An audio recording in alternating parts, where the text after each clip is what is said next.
What is up, everybody out there in podcast land? And you know what? Before I start, I need to start this episode the right way.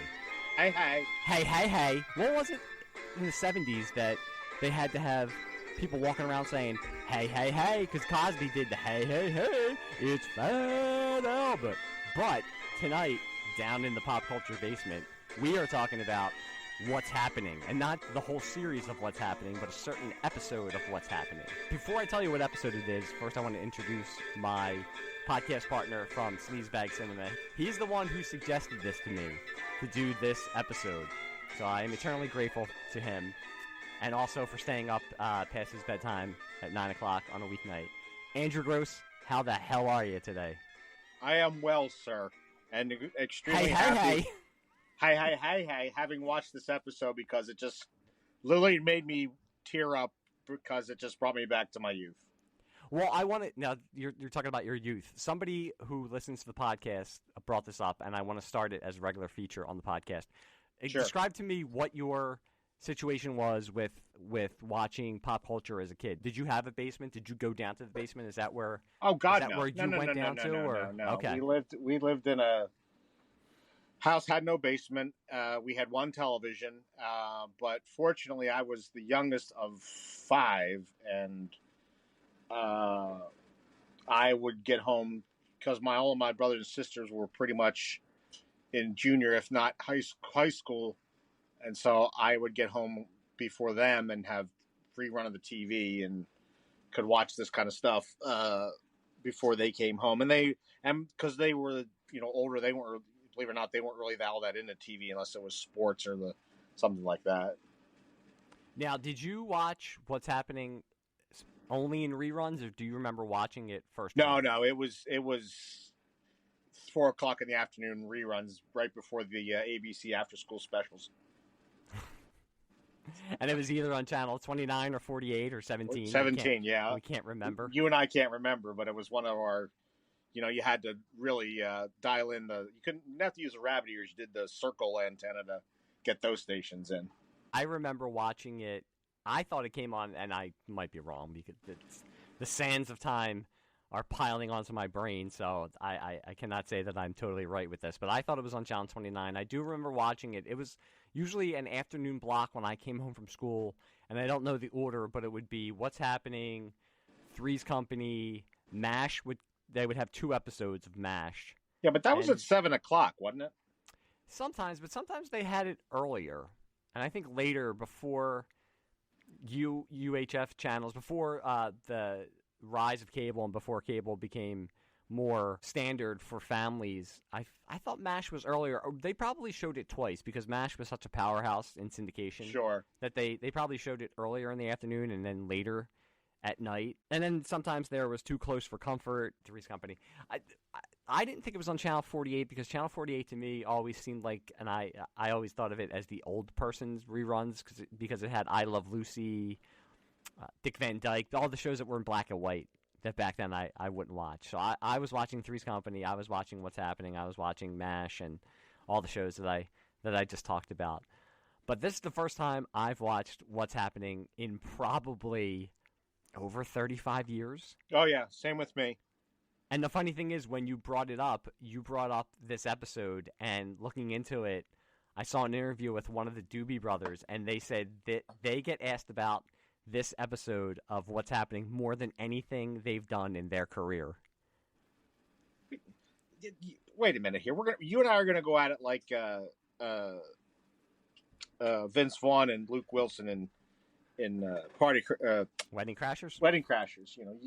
You brought it up. No, you brought it up. You're the one who said something to me like, "I'll speak to any Doobie," and I'm like, "Oh my God, we got to do that episode." So you brought it up. Okay, well, give me the credit. I'll take it. I'll gladly take the credit. But yes, we are talking about the What's Happening episode. Doobie, a two-parter. Two-parter. That's right. Doobie or not Doobie. That's right. No, it's funny that this is the most. This is the most you and I, because you and I have a special bond that neither of us understands, that this would be the one episode that would click on our brain out of all the, what did you say, 3 seasons of What's Happening. So, well, the funny thing is I put it on Facebook and Twitter that I put it as podcast homework and just put a picture of what's happening, and a bunch of people responded to it, but somebody did say, "Oh, the Doobie Brothers episode." So that was the first episode that they brought up. For me, it's the Doobie Brothers episode, and it's funny because looking at it on Wikipedia, it's the episode that actually follows this two-parter. It's the episode when Rerun joins a cult, and it's the head of lettuce. Oh, right. And then the other episode I always remember is no Roger, no rerun, no rent. No Roger, no rerun, no rent. No Roger, no rerun, no rent. No rent. So those are the three. But this one is the one that I always remember. So it was funny that you and we both clicked at the same time and thought of this one. Yeah, I don't know. Well, I want to ask you what your, if you can remember before we both just watched it in the last 48 hours, what you recall of the episode. So like where I'm going was when you brought it up, I'm like, yeah, I remember them bootlegging. I remember the Al Dunbar character. I remember Dee being completely saucy to the one brother in the band, be like, we need some more bass, but I don't remember so much. I think it was more the second half was basically a music video of the Doobie Brothers. I was going to say not a lot of the kids. So I was going to say that I don't remember. I didn't remember, and I give them credit because I think the 70s were a time. I read this in the same interview. I think it was with the bass player. I'm not really versed in Doobie lore. The Doobie Brothers are not one of my favorite bands, but whoever was talking from the band said that it was their new publicist who eventually became David Guest. He was the husband of Liza Minnelli in the 90s. He was their publicist, so he was doing all these different things to get them on TV shows, get them on talk shows to push them even further and push them higher than they had been before. And this was right after Michael McDonald joined, when they kind of went into a more poppy sound. I give them credit because the 70s were a time that you would see guest stars like Davy Jones go on the Brady Bunch, or other bands would go on. Oh, that's right. I forgot about that. And other bands would go on to a TV show and maybe play at least one song or a snippet of a song, and that was it. They gave the Doobie Brothers, I mean, the second part of this, at least 10 minutes is just the Doobie Brothers playing. Jamming. Yeah, in all their 70s glory. I love the 70s. Anytime there's a flaming gong, you got me. And the Doobie Brothers got me, man. Well, that's what I was going to ask you. I certainly don't remember that one, couple minutes where it got very psychedelic and everything got glassy and Dwayne's looks like he's high as a kite, just smiling and staring into space. I'm like, what the hell is going on? Well, it was the late 70s. I'm sure they were all high as kites. Even Dee, who was most likely 11 years old. She was probably just doing uppers because she was 11. They had to wait. You'd go backstage and they'd say, no, the cocaine is not for you. You can have these uppers.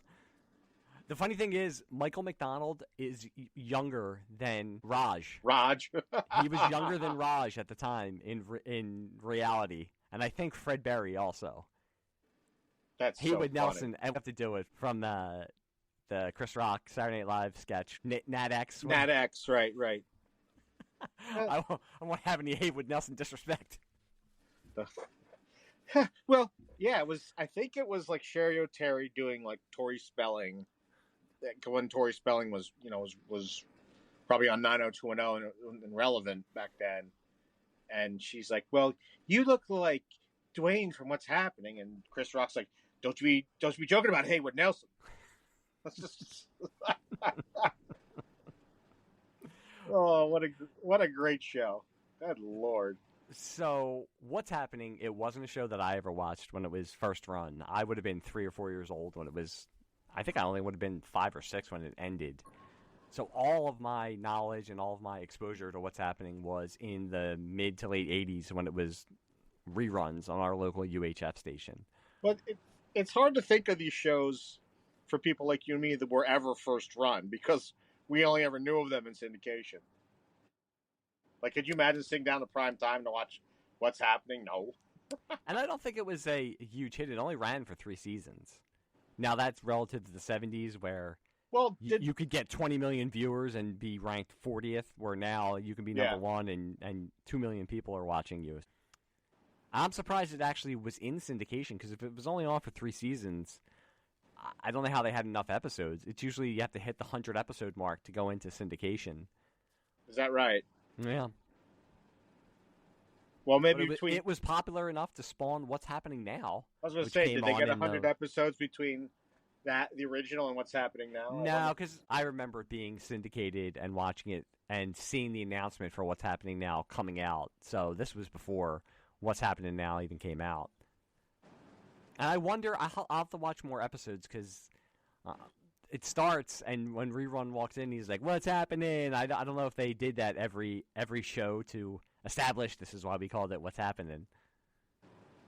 So you're better at the stats than I am ever will be. So I know MASH ran forever, but shows like this back then, did they get much more than 3 or 4 seasons? Say like Good Times or Three's Company or all those kind of famous syndicate. Did they run that long? That's a good point. MASH was an outlier for its time. Yeah, for sure. 11 seasons. Now, Three's Company ran 9 seasons. 9? Oh, shit. Yeah, okay. It was on for. I mean, it was a huge hit. But you're right. There were shows.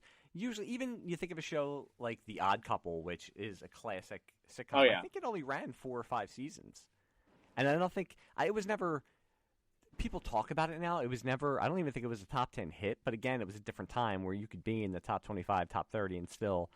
Because there was no other competition. There was only 3 networks, and there weren't cell phones for you to look at, and there weren't a million other distractions other than movies. So you could be in the top 25 and 30, and they would keep you on TV. But something like The Odd Couple only lasted 5 seasons. But there were outliers. MASH was so big, and it was so big in its later seasons. I mean, its last season... That's why they did After MASH, because the people who were on After MASH decided they were the ones who voted when the cast voted if they should keep on going on. They were the ones who voted to keep going with the show. And when Alan Alda and Mike Farrell said no, they decided they would do a spinoff. They were still, I think they were the number 3 show their last season. So shows like MASH and Three's Company lasted a long time. But you're right, not every show was like MASH or even Cheers, which ran for 11 seasons also. Well, Cheers is more 80s. I'm thinking of our beloved childhood shows that, Rockford Files and Yeah, they seemed like they were usually 4 or 5 seasons and then they would pull the plug. And I don't know if it was because of ratings or because of budget, where the actors wanted to do other things. Even a show like Too Close for Comfort was only on, I think, for 3 or 4 seasons, and then the last season was in syndication. It was direct syndication because it had been canceled by the network. And I think they wanted to get to that certain plateau to get it into reruns, so they went into direct. And that was something that you could do also back then. I mean, you think about, we were talking about before we started recording, the new WKRP. WKRP in Cincinnati only ran for 4 seasons. It wasn't on for a long time. But now it's thought of as a classic sitcom. Right. Okay. So, do we want to do the deep dive into this episode? Oh, hell yeah. Into what makes these, it's a 2-parter, into what makes these 2 episodes so deliciously 70s and something that we as people in our 50s still remember and still talk about. Oh, for sure. Well, first of all, it was the credits. The credits bring me right back. I can imagine myself sitting in my basement, getting up, turning the dial to channel to the U, and then you would turn the bottom one to 29, and seeing the three main characters, Roger, Rerun, and Dwayne, running down the street. It's set in Watts. Is that where it's supposed to be? Okay. Yes, with the basketball. And then it's great because sitcoms now aren't the same as they were back then, where you get every character and they get their 1 second to shine where they put their names in the bottom. Raj comes out and stretches out his arms like, this is going to be a great morning. And Dee comes out after him, his younger sister, one of the co-MVPs of this sitcom. And then Dwayne comes down his driveway on a skateboard and almost kills himself. I know. Which reveals Rerun up at the top of an abandoned-looking house that he's probably been living in because he's been in high school for 7 years. And he's eating a sandwich and sipping a Coke and cracking up, not knowing if Dwayne has broken his arm or not. Right. And then we get Shirley Hemphill looking at the guys across the street and just shaking her head like, these dumbass. These 3 dumbasses. And then, don't you love it in the beginning? They freaking hitchhike. That's how you know this show is like super old. Where were they going to? They're hitchhiking and jump in the back of a truck. It's I not know, like they're on some country road. Where are they going to? Just get in the back of a pickup truck and go for a ride. I mean, it's hysterical. This you didn't blink at that when you were that age. You know, it's like, yeah, that's the way it was. So it's established early in the episode that the high school that they go to is supposed to be the Doobie Brothers' alma mater. As I'm watching it, I'm like, why are the Doobie Brothers playing at this high school? What are they going to... First of all, this two-parter, it should have been a Scooby-Doo episode, and it should have had the animated Doobie Brothers. Well, I love that it's their alma mater, and there's 182 guys in the band as well. So. Yes. It's even Michael McDonald's, and he just joined the group 2 years prior to this. 5 minutes before the show, right? And it's funny because we're talking about MASH. As I was watching the end credits, as you say all the time, everything leads to MASH. Everything leads to MASH on every one of my podcasts. But as I was watching it, it had, and I believe he was a script consultant, Thad Mumford, who was a writer for MASH in the later seasons, and I think he might have been a producer also. Right. So he was. I'm bringing this up because. Listen, I enjoyed this, and I got some chuckles out of it, but the writing isn't. This is not deep. We're not going deep on this one. A lot of it is basically Rerun is fat, and Rerun is stupid. And D is incredibly sarcastic. And Shirley is the MVP of the show because she's incredibly sarcastic and funny also. And Roger does funny dances and likes to try to do different voices. And Dwayne... Oh, God. No offense to Haywood Nelson, but all I remember about Dwayne's personality is hey, hey, hey. And, yeah, that's his calling card. And I did enjoy early in the episode the Raj dance. I wish we're not doing a video podcast, but you get the famous Raj dance as the show starts. Everybody's in Rob's Burger Shack or whatever the place was where they all hung out, listening to the Doobie Brothers, all grooving. They all have their eyes closed and they're kind of sitting there grooving. And they're waiting for Rerun because he was supposed to get them Doobie Brothers tickets. He was waiting in line, but he missed out on getting the tickets because he stopped across the street and went and got a cheeseburger, and fries. And then he put the fries in his pocket. But that brings us to Al Dunbar. Oh, the evil villain known as Al Dunbar. Well, the actor is Teddy Wilson, and he was definitely a 70s that guy. He was a 70s that guy. He was in MASH. It connects to MASH. He's the 70s Robert Davi? Yeah, very much so. He played Earl. On That's My Mama. I remember him from that also. But he was in MASH. He was a helicopter pilot in the episode with Potter before he was Potter when he guest starred. When he was nuts? It's the first episode of. He's the one who he says to, "It's in your blood, boy." Yeah, right. So yeah, that was it. He is definitely a 70s that guy. You would see him on all kinds of sitcoms and dramas. And unfortunately, if he wasn't playing Earl, the mailman on That's My Mama, he was probably playing a pimp or a criminal because it was the 70s. But I bet you his outfits on every show he was on were spectacular. Because that 70s, he had that, as the kids say, he had that 70s drip going on. Oh, he did. Him and brother Bruno, the 70s muscle. I almost expected the Fonz to come walking into Rob's place and try to fight him.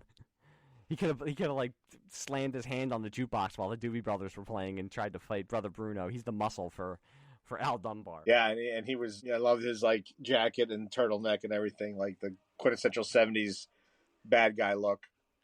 And he offers them. He says he has three tickets for the Doobie Brothers concert, but of course he says that he's a sound guy for the Doobie Brothers, but he needs Rerun to record the concert for him. And when Rerun asked why can't he do it, he says he used to work for the Doobie Brothers, and if he shows up and does it, they'll start making a big fuss and they'll say, "Oh, we're gonna play one for Al." And Rerun, being the big idiot that he is in the show, goes along with it and says that yes, he'll record the concert. Later on, they'll give him the tape recorder, and it's the biggest 70s tape recorder. Oh, right. I know, wasn't it? I'm surprised they didn't give him a reel-to-reel. What did Raj say to him? I think it's in the beginning of the second episode. They said he said, "How do I look?" when he put the tape recorder. He said, "You look like the Bionic Mountain." I know. Like I said, this is not award-winning humor, but it's funny. It's basically rerun your fat, rerun your stupid, and D just throwing sass out with Left and Shirley right. Hemphill. And it's great when Shirley starts ripping on Rerun. It gets even better. Well, D is like merciless. Like, how are we all gonna get in? That's easy. We'll hide behind Rerun. And that's before she's on the phone, and Rod says, "Okay, I'll get tickets because I'm the editor of the school newspaper, and I'll call up." Like, you could just call the Doobie's publicist. Yeah, get right to their hotel room too. And that brings the famous line where he says, "There's something before it." I'm not sure where you're going with this. No, when he asks for the Doobie brothers, he says, "Any Doobie who do be in," and he starts doing the laugh. That's right. And then somebody picks up and he says, "Which Doobie you be?" Which is what everyone remembers from this episode. But we're going off of D. D says you can use the phone. One of my favorite. If you give me a quarter, and then is talking to her friend and says, "I can't believe it. We just got a payphone in our house."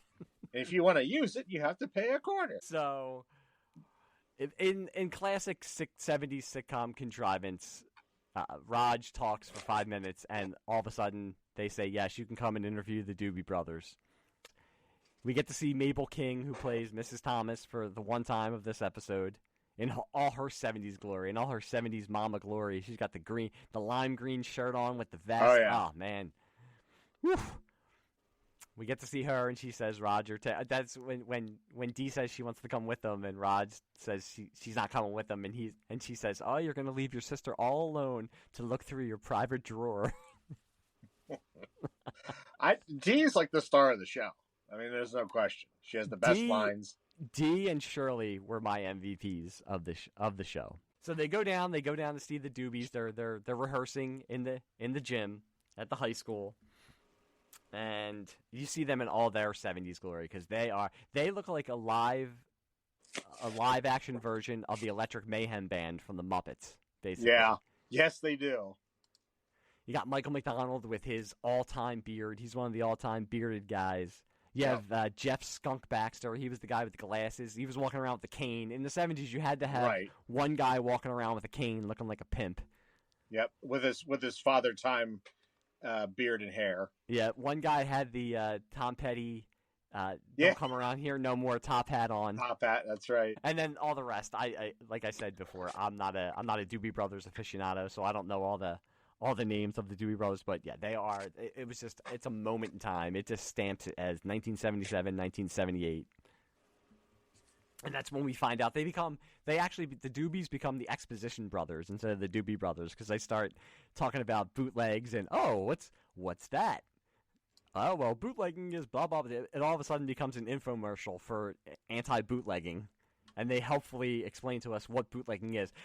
Can you imagine in 1977, 1978 watching this, and if you were sitting with your kids and you were a parent, are you like, what the hell am I watching? Why am I watching these long-haired freaks tell me about someone videotaping their concert?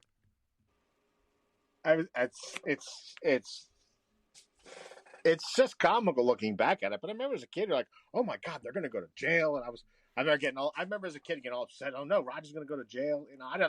As a kid, you don't really recognize it's supposed to be funny. You're like, "Oh no, the show's going to end. They're going to be in jail." And D gives some more good sass to the Doobie Brothers. Oh my God! So much so that in a creepy moment, Michael McDonald says that she can come and be his special guest at the concert, which is creepy considering you think about Ted Nugent and Steven Tyler having 13-year-old girlfriends back in the 70s. So I don't know what Michael McDonald was looking for, and he seems like a nice guy. I don't want to make assumptions, but I don't know what "yes, you can be my special guest" means in 1978 to D. And isn't it funny how Mike McDonald, it looks exactly the same, except grayer, like the same hair, the same beard. Oh my goodness. We go back and Rerun tells Raj that Dwayne that's how he got the tickets, is that he has to bootleg the concert. Couldn't they just yell at him a lot? couldn't they just tell him it's wrong? And D, again, I don't have the specific barbs that she throws his way, but she gets a couple of good ones in about his stupidity. Oh yeah, and I love that she tells the Doobie Brothers, like, he may be stupid, but he's not a liar. That was, she's just hysterical. Has all the best lines in the episode, that's for sure. Except for maybe Shirley. Oh my goodness. They decide they're going to go to Al, and they're going to tell him that they're not going to do it. And Brother Bruno. Raj tries to sound tough. Says he's the editor. I'm with the press. Of a newspaper. I'm with the press. With who? The Lincoln High School Gazette. Oh, Raj is. I'm with the press. And then Al has to have Brother Bruno, his muscle, display his feats of strength by ripping out a random seat at Rod's. A seat, yeah. And You think Shirley would have got more angry at that? You think that would have offended Shirley more? I will say, and I wrote this down. And then he's like, "Where do I hit play?" He caves so quickly. I will say, and this is one of the specific things I wrote down. All the cast has good chemistry. Oh yeah, they do have good chemistry together. I keep bringing up, it's not the best writing, it's not the best acting. Fred Berry, God love him and rest in peace. The guy could dance, not the best actor, but he knows the assignment. He's just playing a dim-witted fat guy. I was gonna say high school kid. He's been there for 7 years, because when they meet the Doobie Brothers, one of the Doobies says, or he says to him, "I'm still here." Yeah, because Doobie's like, "Yeah, this place was great, 5 years ago or something. I really missed the place." And Fred, or something to that effect. And Fred Berry's like, or Rerun's like, "Yeah, I'm still here." Oh my goodness. And then we get the classic, and this was. You would get the classic two-parter that you watch these shows every day. So I know. For me as a kid, it was like, oh man, I gotta wait till tomorrow to see the next part. But in reality, you would have had to wait till the next week. Yeah. There was no streaming back then. You had to wait till the next week to see it. But I can remember sitting down in my basement watching this and saying, oh, I gotta make sure I watch the second part. And who knows how many times I saw these episodes, because they would rerun them. No pun intended. No pun intended. So many times. Well, so many times. Especially like you said, it was 3 seasons. That, that's a pretty high rotation. And like we were talking about, so the second episode starts. They go to the concert. Rerun's got his trench coat on with the huge 70s recorder hidden in his trench coat. And we get an extended Doobie Brothers concert for about 10 minutes. Yeah, we got MTV before there was MTV. Yeah, and I'll tell you what, it wasn't that bad. At least they played some songs that I knew. Yeah, they played their hits. You get a flaming gong. You get the psychedelic aspects of it, which was interesting. You get to see Raj and Dwayne and Rerun kind of grooving in the audience, and D, and they're dancing. Well, they're doing the lockstep. That was pretty hilarious. And I do like how it turned into, we got the Exposition Brothers earlier, and then we got the extended Stay in School from the band named after marijuana, where they said that they were happy to be back playing their alma mater, and it gave them their love of music and I think they actually say "Stay in school, kids." Do they real? Okay. Which maybe when they were on the show, they said, "We'll put you on the show, but you have to tell the kids to stay in school." And the Doobie Brothers were basically okay, sure, why not? Sure, why not? And there is some Emmy Award-winning acting by the Doobie Brothers. And when I say that, I say it in the most sarcastic way possible. Because the Doobie Brothers, they look like they're reading off of cue cards, basically. Every time that they're forced to say lines. See, I like that Shirley was at the concert, too. I needed Shirley to have interactions with the Doobie Brothers. Like, we got to see Dee have the interactions with the Doobie Brothers. I needed to see Shirley have interactions with the Doobie Brothers. We got all we needed from her when she made the grocery list for Al Dunbar. I mean, that just... We get to the famous part where Rerun is lost in the music. He's grooving. He's dancing. And the tape recorder falls out. And the Doobies, The Doobies see it, and you get the classic line, we thought you were our friends. That was a heartwarming moment.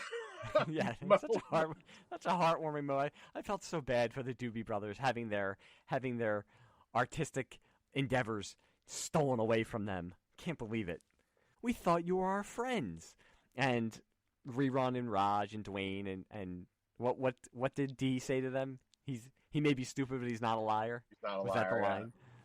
So they explained to the Doobies. I never thought I'd be on a podcast saying they explained to the Doobies. They explained to the Doobies that Al Dunbar, the Doobie Brothers know Al Dunbar. He's taped concerts of theirs before. So they don't say it directly, but they say to go back and meet up with him at Rob's place.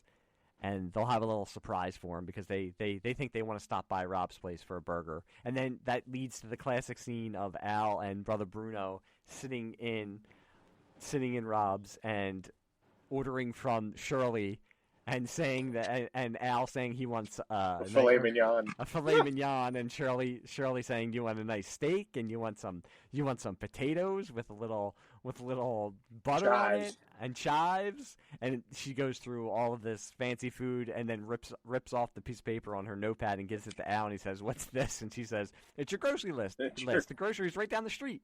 You better hurry up. They close at 9 o'clock." And get a dog biscuit for Fido here. So that leads to Rerun and Raj and Dwayne coming in. Al trying to get the tape from them. They're stalling. Oh, I know that stalling was so bad. Well, this also, and okay, it's a sitcom, so we're not supposed to believe that this is real life. This isn't Law and Order SVU here. No. As they finally give the tape recorder to Al, and he's walking out, and the Doobies come walking in the front door, so he turns around, puts his hand up to the side of his face in the universal sign of, I don't want them to see who I am. And he lifts up his jacket and everything, and then every door he's going out, there's a Doobie or a cop. Yeah, like how did the Doobies get into the bathroom without anybody see them? How did they get in the back room? Did they come in the back? This is why it should have been a Scooby-Doo episode. I expected them to stop and take off his mask and say, and it was Mr. Henderson from the amusement park the whole time. Yeah, if it hadn't been for these meddling kids, yeah. And it's funny they knew who he was too. Well, they said he'd been taping their shows, all over the place. But they find out when they play the tape that it's basically just Rerun chewing on popcorn. To which Al says, "I'm going to go to jail for recording someone eating popcorn." Yeah, because that's evidence. Oh my goodness. And of course, as with most sitcoms in the 70s, after this was a two-parter, so it was an hour, but after the half hour or the hour, everything is resolved. Everything goes back to the status quo. Everybody is okay. Raj, Rerun, and Dwayne and Shirley don't go to jail.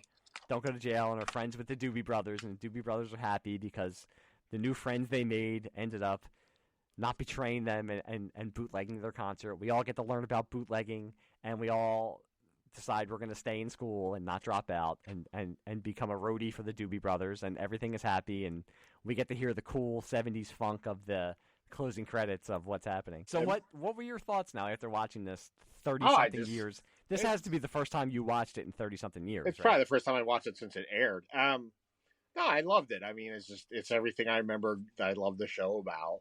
I remember I was a Doobies fan, so it was cool to see them, and I knew, except for the psychedelic song, which must have been their kind of vibe before Michael McDonald joined the band, but most of the other stuff, you knew that from listening to MMR and YSP.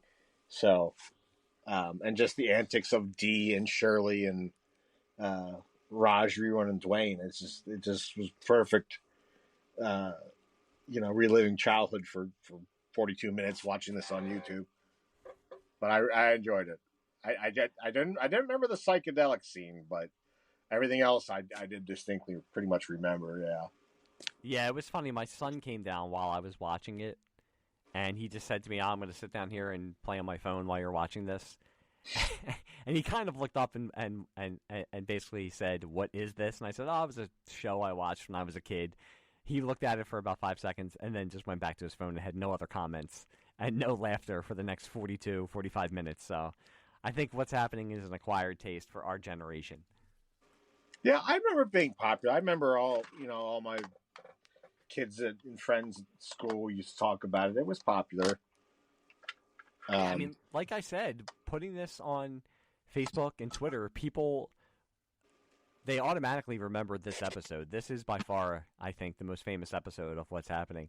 But and a friend of mine, I have one of my really close friends for the past 30 years. We always talk about What's Happening, because we both used to watch it in our respective houses when we were younger and watch it in reruns.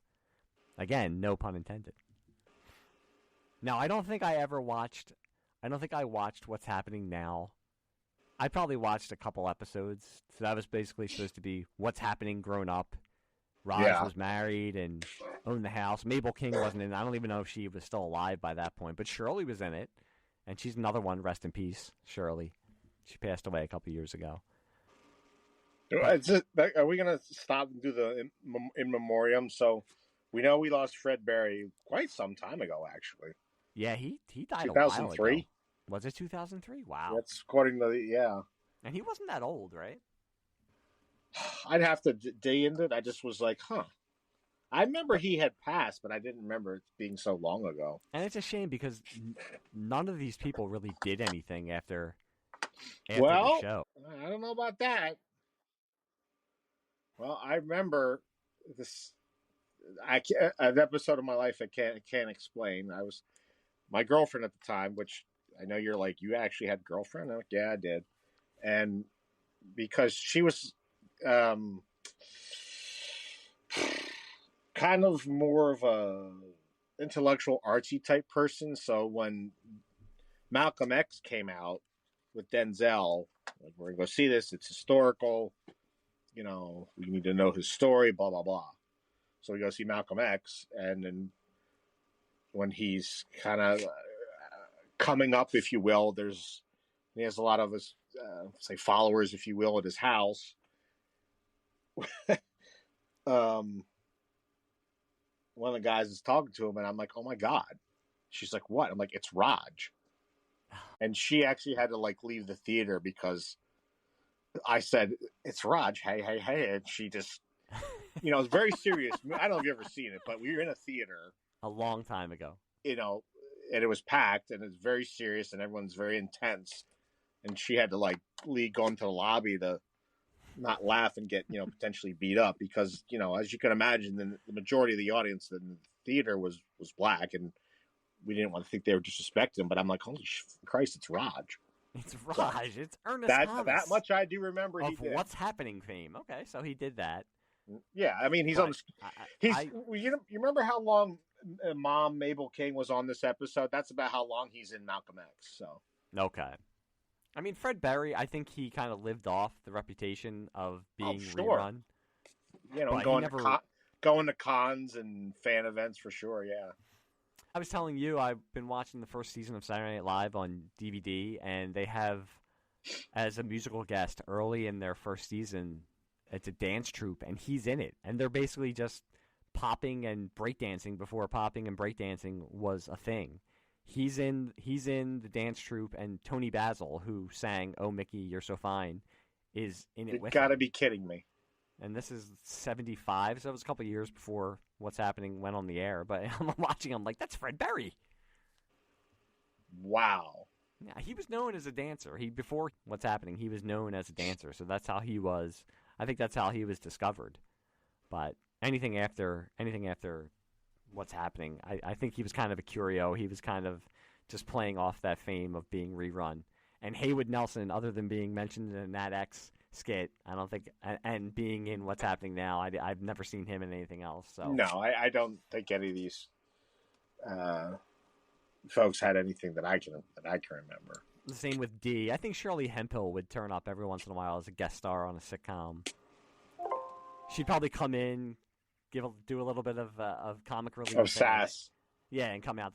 Which would be welcome because, as we both said, her and D are the MVPs of these episodes. It was fun revisiting this. This was something that, as I bring up on the show, this was something that I watched a lot growing up, probably 6th, 7th, 8th grade into my high school years, and watched down in my basement with my old TV that we had to get up turn the channel to the UHF stations, the 3 UHF stations that we had.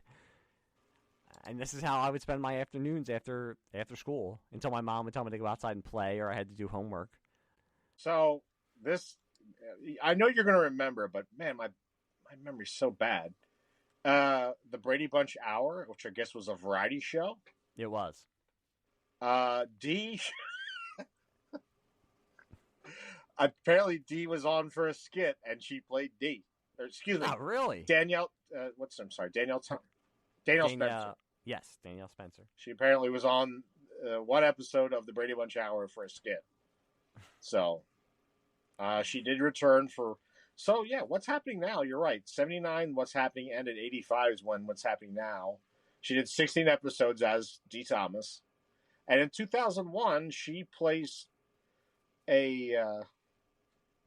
Oh, good Lord, a vendor in a restaurant on Days of Our Lives. So, oh goodness. So who knows what went on in the years in between 1986 or 1985 and 2001, but. And now she's been for over 25 years a veterinarian. Good for her. Okay, well, good for her. At least she found a career. You know, I mean, it could have turned out worse. You could have heard that. Oh, for sure. Like, you know, who was it on? God bless. God. Erin Moran. You thinking of? Yeah, Jimmy? I was saying. No, okay, yeah, and I was also thinking the girl from Different Strokes. Dana Plato, was it? Dana Plato, yes. Yeah. Or she could just become a crazy religious nut like Willie Ames from Charles in Charge and Zapped. I thought we agreed to never mention Zapped again. Oh God, playing Bible Man. You broke the pact. I'm sorry. Well, that was on our other podcast. On this podcast, we can bring up Zapped at least once. I thought you brought this up and suggested it. You're saying that I did. Whoever it was, whichever of us geniuses decided that we wanted to cover this, I'm glad that we did because it was a good time going back and revisiting. I don't know. Would you call it a long lost sitcom? Because I don't know if what's happening is that well known. Would it be more of a cult show, do you think? Well, it's not mentioned with MASH. It's not mentioned with. Yeah, I don't know if there was something that has a cult following. I think it's probably something people revere in pop culture time. As the audience can tell, neither of us is black, so I'm wondering, do African American folks look back at this as as something positive, positive, and like a positive representation of positive representation or something inspiring, because you get to see black characters on who were living in the 70s, they weren't trash. And they weren't like Sanford and Son. They were kids growing up doing kid stuff. Like because they relate to it and look at that. Did they look back on it fondly? As something for their childhood. But I just remember I went to a predominantly white school. I think there was maybe 3 or 4 black kids and dozens of white kids. But I remember all the white kids liked the show, so it kind of universal appeal, if you will. That was another point that the member of the Doobie Brothers brought up, that he said it was nice that they were able to go on the show and expand their audience to an African American audience. Yeah. And it's played in the show. It's not like nobody says, "Oh, why are you listening to this?" And I think in the 70s you could do that more because there wasn't really that fault line of black music and white music. I think there was more with rock, especially, that everything was kind of mixed together. Maybe I'm making it more simple than it is, but in the 70s I could see the Doobie Brothers having a mix in their concert audience of black people and white people grooving to their stuff. I think they were kind of a crossover band. Maybe not as things, as time went by, but certainly back then, back then everybody was, though. 70s, there wasn't such, I don't think, much racial divide there. In music, I think everybody liked everybody. Everybody was smoking pot. They were going to Rob's for cheeseburgers, and they were bootlegging the Doobie Brothers with huge tape recorders. It was a simpler time back then, I'll tell you. So Haywood Nelson's still with us. Through the 70s, just about every year he had at least outside of what's happening, he showed up on an episode of As the World Turns, Sanford and Son, Kojak, White Shadow. And then Yeah, good for him. he did What's Happening Now, and then 1990 he was in Dragnet. I don't know if this was the show or the movie with Tom Hanks and Aykroyd, but I think the movie came out in '87, so maybe it was. I know they've rebooted Dragnet a couple times, so maybe he was in. Okay, apparently it was a television series. Okay. And then that was at the end of his show business career in terms of filmography /TV. So, well, I mean, it's good that we've never. He's a Scientologist. Okay, wow. Yeah, you do you, Haywood Nelson. Yeah, there's not a lot about what he's doing these days. So maybe it's a blessing that we don't hear about any of these people, because that means nothing really bad happened to them. Except for the people who are dead, but we wouldn't be hearing anything about them anyway because they're dead. Yeah. I can't believe that we couldn't get together the podcast for 5 months, and now we've recorded 2 podcasts. Two in 3 days, I know, right? In the span of 3 days. 1 in the morning, and now 1 at night. This is amazing. Shirley Hempel, not with us anymore, God bless. 1999. She was a stand-up comedian. Okay, that makes sense. So she was probably out on the road. Doing gigs. Yeah, well, she had fairly steady work. Again, here you go. As you always say, my friend, it all comes back to what? MASH. Exactly. So, Shirley Hempel. Married to Alan Alda. Oh. Shirley Hempel, also known as Alan Alda, did an episode of Trapper John M.D. All right. 1983. Nice. Did I ever tell you my Trapper John story? I didn't remember that as a show. Wait, well, now, okay, as always, as you say, everything leads to MASH, so let's delve into MASH for a brief moment. So the show, what was the show you were telling me about where I think Larry Linville, Gary Berghoff, and Father Mulcahy were on? No, it was Harry Morgan. After MASH. But they were a hospital, right? Yes, they were in a veterans hospital in Missouri. So wait a minute. The war ended, they went home. But they were playing their characters, right? So yes. Yep, they were all playing their characters. It was Potter and was it Frank? No. It was Potter, Mulcahy, and Klinger. I thought Frank didn't have a show after that, or maybe it wasn't MASH based. No, he did guest spots, but he never had a show. Okay. And Gary Berghoff guest starred on After MASH, and Gary Berghoff tried to get a Radar spinoff going. It was called Walter in the summer of 1984, and Radar was supposed to be living with his cousin in St. Louis, and he became a police officer. And it aired the same night as the opening ceremonies of the Summer Olympics in Los Angeles in 1984, and it bombed. It's on YouTube, but it bombed out so badly that they didn't go ahead with the series. So, for Christ's sake, Trapper John M.D. lasted 7 seasons. Anyway, Shirley Hempel appeared for an episode on Trapper John M.D. Now you know that Wayne Rogers did not play Trapper. I just learned that reading this right now. It was Pernell Roberts. Pernell Roberts. God, you could go on Jeopardy for this stuff. All this useless information. And the thing with Trapper John M.D., they had to say that it was a spinoff of the movie and not the TV show, so they didn't have to pay. They didn't have to Wayne pay Rogers? money. No, they didn't have to pay money. I think to the producers of MASH, or the company that produced MASH. They had to say that it was a spinoff. That the character was basically Elliot Gould. Although in the first episode, Pernell Roberts is sleeping on the couch and he hears helicopters and he starts mumbling in his sleep and he says Hawkeye, Radar, and you see a picture and it's obviously Alan Alda and Wayne Rogers. It's not Donald Sutherland and Elliot Gould. So I gotcha. I don't know how that worked. Every once in a while he would mention Hawkeye or he would mention the MASH unit, but it was an hour long. It was like Lou Grant, where it was an hour long drama where Lou Grant, when he left the Mary Tyler Moore Show, became a drama. This was an hour-long drama. There were some comedic elements, but it was an hour-long drama. She also was on an episode of Love Boat. Yeah, well, everybody was in the 70s. There was a story that one of the MASH writers, they went to the production company that was getting ready to produce Trapper John MD, and they said, "Oh, we wanted you to read our new script where Hawkeye gets a letter from Trapper John's wife saying that unfortunately his former friend passed away suddenly while he was stateside." And the producers were like, "What?" And they said, "We're only kidding. We're not gonna do that." Well, I can't not. I know we're way off track here, but It's okay. It all comes back Larry to MASH. Linville had a lot of guest starring. Yeah, he roles in the worked 70s. Yep. steadily all the way up to A99. Yeah, until his death in 1999. He was on Lois and Clark. Oh my God! Oh wow, who do you play? He was on Night Court. Nice. Different World. There you go. Okay. Murder She Wrote. The only one who Riptide, Airwolf. Oh Lord.